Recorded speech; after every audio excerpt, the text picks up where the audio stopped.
pamoja nanyi. Ndugu tuliohudhuria katika kumsindikiza mpendwa wetu Muadhama Kardinali Pengo, kwa niaba ya Mheshimiwa Mufti na Sheikh Mkuu wa Tanzania Dr. Sheikh Abubakar bin Zuberi bin Ali, jana amenipa agizo la kuweza kuhudhuria katika mazishi haya kwa niaba yake, na amenipa maneno ya kuja kusema kwa namna yeye anavyomfahamu Muadhama, kwa namna alivyojitoa na kujitolea kwa maslahi mapana ya taifa hili.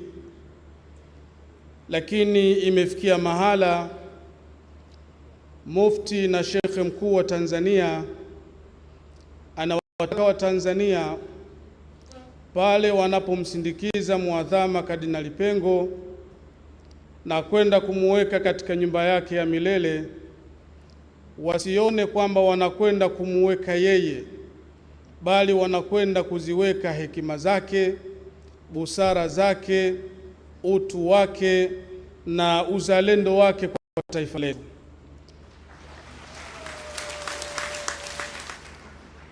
Mheshimiwa Mufti na Sheikh Mkuu wa Tanzania ameniambia na kunituma niseme ya kwamba kila mazishi yake huwa anayaandaa kutokana na utaratibu na mfumo wa maisha atakaoweza kuishi nao katika dunia, kwa namna atakaweza kujitoa na kujitolea kwa maslahi mapana ya watu.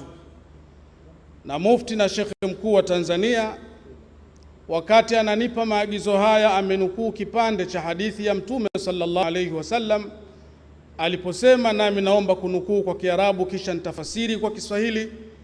Mtume anasema, khairun nasi anfauhum linnas, mbora wa watu ni yule anayeleta maslahi mapana kwa watu. Lakini mwisho Mufti na Sheikh Mkuu wa Tanzania ameniagiza ni nukuu andiko katika Biblia, Luka 2:52, inasema kama ifuatavyo: naye alipokuwa akikua katika hekima alimpendeza Mungu na wanadamu. Na ndivyo ilivyokuwa kwa mpendwa wetu. Mwenyezi Mungu sisi tulimpenda, lakini Mungu kampenda zaidi, na kila mmoja katika sisi achukue mfano na maisha aliyoyaishi kwa maslahi mapana ya taifa letu, huku tukiamini hapa duniani hatuna muda mrefu tutarejea kwa Mungu. Hakika ya sisi sote ni wa Mungu na kwake tutarejea. Asante sana.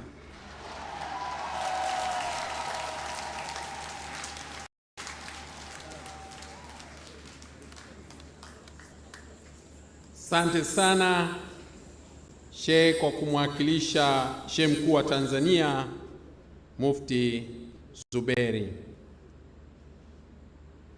Naomba nichukue nafasi hii kumkaribisha Mheshimiwa Makamu wa Rais wa Jamhuri ya Muungano wa Tanzania Dr. Emmanuel Nchimbi atupatie neno la rambirambi. Karibu Mheshimiwa.